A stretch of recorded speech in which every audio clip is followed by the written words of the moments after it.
This week, the U.S. State Department issued its top travel warning, usually reserved for war zones like Iraq or Syria. But the Do Not Travel advisory covered places much closer to home.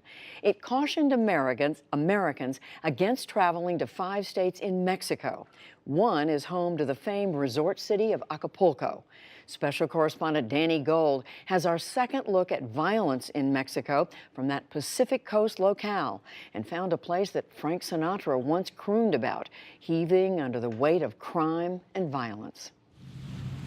Just over the hill from the strip of hotels that overlook Acapulco Bay, an all too common sight.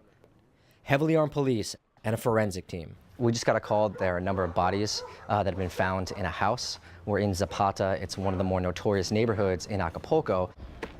This is the grisly work of a violent gang led by a man known as the Virus. They're pulling this truck up here to take the bodies out. They don't want us to see that. In Acapulco, it's not just a war on the violence and the gangs. It's a war of perception. And they don't want people thinking about and seeing the violence that's going on here. After the police put 2 bodies in this truck, they left the area. And we were able to take a look for ourselves. This right here is part of what the police are trying to keep us from. It's 2 freshly dug graves. We can see there's still blood. There's some rope right here. And they pulled 2 bodies out of here just a moment ago.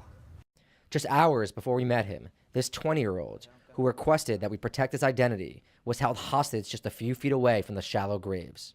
He's one of the few people who have escaped death from the Virus and his fellow gang members. After a day at work, 3 people came and covered me and took me by force and started firing gunshots everywhere. They hit me and took me to a house where there were lots of other captured people. They hit me again and again. They said they were going to kill me, and they had already buried 4 people in the backyard.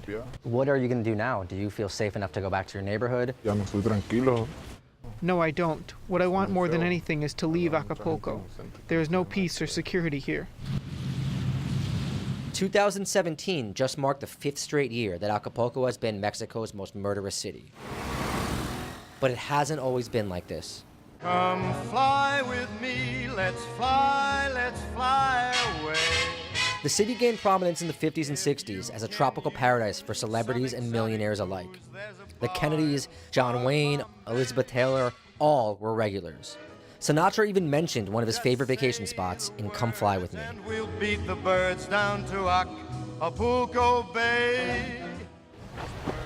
But as the violence shot up over the last decade, international tourists have been frightened off. Mexicans like Iro and Sandy now make up the bulk of those vacationing here. And have you guys seen anything that would make you concerned about being here? No, everything is very calm and we have had fun. The last 3 days we have spent here, nothing has happened. Protecting tourists is extremely important for the city. On Acapulco's main strip, it's common to see federal police, state police, city police, a new tourist police force. Even the military has been brought in. However, the citizens of Acapulco say there is little being done to stop gangs from preying on them. We love Acapulco. That's why we stay here and enjoy it. But there's a lot of extortion here. Laura Caballero is the president of a business owners association. This empty space on Acapulco's main strip used to be her successful restaurant. Things changed after gang members demanded high-price extortion payments from her. They asked us to give them money every month in order to stay in business. Caballero's restaurant is just one of over 2,000 businesses that have shut their doors in Acapulco over the past 3 years. Is there anyone you can go to, the police, politicians, anyone who could do something about this?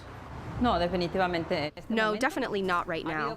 I had friends who denounced the issues, and this cost them their lives. Right now, there is total impunity and total corruption. The fragmentation of gangs in Acapulco is so big that we don't know exactly how many there are.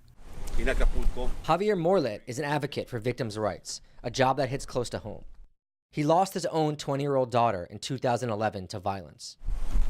He says that gang wars that have taken over Acapulco differ from Mexico's standard drug wars and offer a frightening new reality.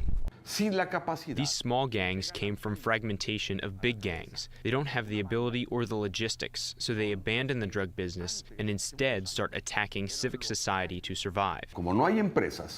Since there are no businesses that could finance politicians in their campaigns, the ones financing political campaigns are the gangs. When politicians rise to power, they owe favors to these financiers. Therefore, when politicians take power, they must establish a coexistence with those who finance them, and they cannot act against them. With a fragile system of law and order, those that can afford it in Acapulco turn to private security, one of the few businesses still booming. Joaquin Badillo, who goes by the nickname Jacko, runs a private security firm that employs over 1,000 guards across the city. They protect private businesses like shopping malls and residences. Is your business growing as well? Yes, I have to say that, but this crime of extortion growing because not all the people have the money to pay the private security, so they prefer to pay the extortion because it's cheaper. Acapulco's police chief, Max Sedano, surprisingly believes there is no criminal extortion in the city. They make accusations that there are businesses closed down due to extortion, but the reality is that the business is closed down due to a lack of tourism, due to a lack of commercial activity. We did talk to some business owners, and they all told us that they had to close because of extortion.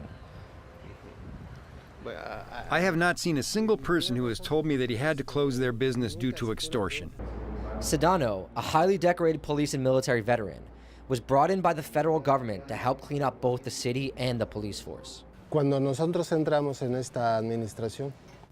I joined this administration, the city police were just coming out from a worker strike which lasted many months, one that deteriorated the institution. The morale of the policemen was very low. The police then provided new uniforms and equipment. I can tell you that the police force is changing, and we are going to have a great transformation. We ran into Acapulco's mayor, Evodio Velasquez, during a public appearance at a busy night market. There are a lot of violent acts here, but today we are recovering. We are remodeling public spaces all across the city. Acapulco has around 1 million residents, so we are a huge city. Of course, there are areas where violence is prominent, and we are working to eliminate it. Miles from the scenic beachfront views, in one of the slums controlled by the gangs, we arranged to meet up with this gang member. He painted a much drearier image of the city and his life in it. Can you talk a little bit about why you decided to join? Because nothing ever happens here. At first I was simply working with drugs, but then I became a person who liked drugs, and now I need them to do everything. How do you feel when you see, maybe a politician on TV talking about how Acapulco is an amazing place to come on vacation, how it's like paradise? They're lying. They say that everything is okay, but we are not saying the same. Nothing is seen negatively on the TV, so tourists come here. The gang member sees the police and politicians not as a solution, but a major part of the problem. I've seen people killed. All the officers do is turn their backs and go. There are many people who have asked the police to help them, but they don't do anything to stop this.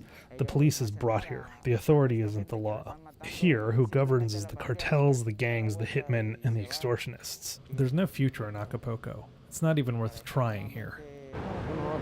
Every day at sunset, Acapulco's famous cliff divers take this brazen plunge.